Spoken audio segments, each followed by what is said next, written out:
दोस्तों नमस्कार। दोस्तों भारत की भूमि पर कई महान युद्ध हुए, जैसे तराइन, प्लासी, खानवा और पानीपत का युद्ध। एक ऐसा ही बहुचर्चित युद्ध था जिसे हल्दी घाटी का युद्ध कहा जाता है।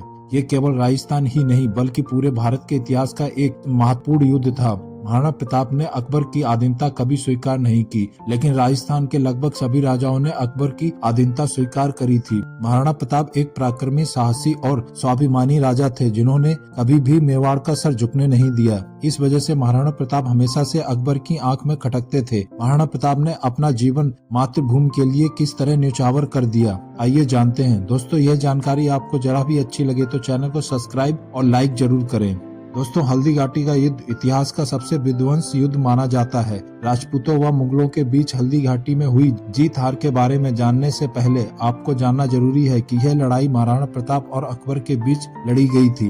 18 जून 1576 को मेवाड़ के राणा महाराणा प्रताप के सेना का नेतृत्व हाकिम हकीम खां और अकबर की सेना का नेतृत्व मान सिंह प्रथम ने किया था। यह भी एक विडंबना है कि एक हिंदू शासक का सेनापति मुस्लिम और मुस्लिम शासक का सेनापति हिंदू। इस युद्ध में अकबर के लगभग 80,000 से ज्यादा सैनिक और राजपूत के पास इसके मुकाबले लगभग 20,000 सैनिक ही थे। इस युद्ध में एक खासियत यह भी थी कि इसमें सिर्फ राजपूतों ने ही नहीं बल्कि भील, धनुधारियों, ब्राह्मण, वैश्य आदि ने भी इस महान युद्ध में अपना बलिदान दिया था। हल्दी घाटी असल में एक दर्रा है, अरावली पर्वत श्रृंखला से गुजरने वाला दर्रा, जो राजस्थान में उदयपुर से करीब 40 किलोमीटर दूर है। इस दर्रे की मिट्टी हल्दी की तरह पीली है, इसलिए प्रचलित नाम हल्दी घाटी पड़ा। लड़ाई की शुरुआत उस वक्त से हुई जब अकबर राजपूत क्षेत्रों पर नियंत्रण हासिल करके अपने शासक क्षेत्र को बढ़ाने की योजना बना रहा था।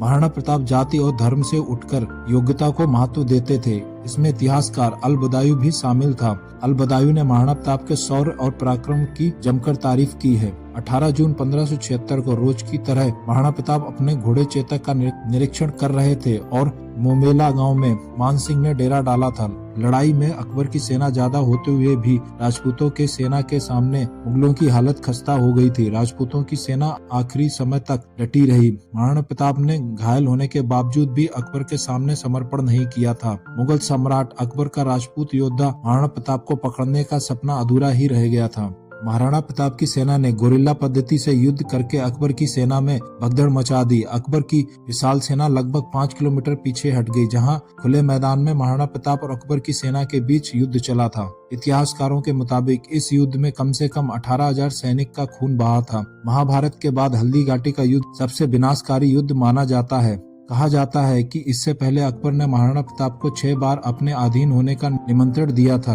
लेकिन एक राजपूताना और पराक्रमी होने के कारण अधीनता कभी स्वीकार नहीं की। महाराणा प्रताप अपने घोड़े चेतक पर युद्ध भूमि में गए, जो बिजली की रफ्तार से तेज भागता था। अकबर की सेना का नेतृत्व मान सिंह कर रहे थे, जो हाथी लेकर सामने आए। हाथी की सूंड पर तलवार बंधी हुई थी। चेतक सीधा मान सिंह के हाथी के मस्तक पर चढ़ गया। उतरते वक्त चेतक का पैर हाथी की सूंड में बंधी तलवार से जख्मी हो गया था। चेतक ने महाराणा प्रताप को एक सुरक्षित स्थान तक पहुंचाने का निश्चय किया। युद्ध के बाद जब वह अंतिम प्रयास में अपने स्वामी को लेकर एक नाले को पार कर रहा था, तो चेतक ने अपनी आखिरी बल का पूरा प्रयोग किया और एक लंबी छलांग लगा के महाराणा प्रताप को सुरक्षित पार करा दिया। लेकिन बुरी तरह घायल हो जाने के कारण अंततः वीरगति को प्राप्त हुआ, जिसके बाद महाराणा प्रताप बहुत ज्यादा दुखी हुए। चेतक की समाधि राजसमंद के हल्दी घाटी गाँव में अभी भी है। कहा जाता है कि महाराणा प्रताप ने युद्ध के दौरान अपने सीने पर लोहे, तांबा और पीतल से बना 72 किलो का एक कवच पहना था और साथ ही 81 किलो का भाला भी था। इनके कमर पे 2 तलवार बंधी हुई थी। लगभग 208 किलो के भार के साथ युद्ध किया था। हल्दी घाटी युद्ध के परिणाम दोस्तों यहाँ बता दें कि दोनों पक्षों का मानना है कि उनकी ही जीत हुई थी। इतिहासकारों के अनुसार कहा जाता है कि मेवाड़ ने भी जीत का दावा किया था, क्योंकि किसी ने भी आत्मसमर्पण नहीं किया था। वहीं मुगलों ने भी जीत का दावा किया, क्योंकि वो भी अंत तक लड़े थे। अकबर की सेना इतनी बड़ी संख्या में होने के बावजूद भी प्रताप का कुछ नहीं कर पाई। इसलिए ज्यादातर इतिहासकार इस निष्कर्ष पे पहुंचे कि प्रताप की सेना हल्दी घाटी की लड़ाई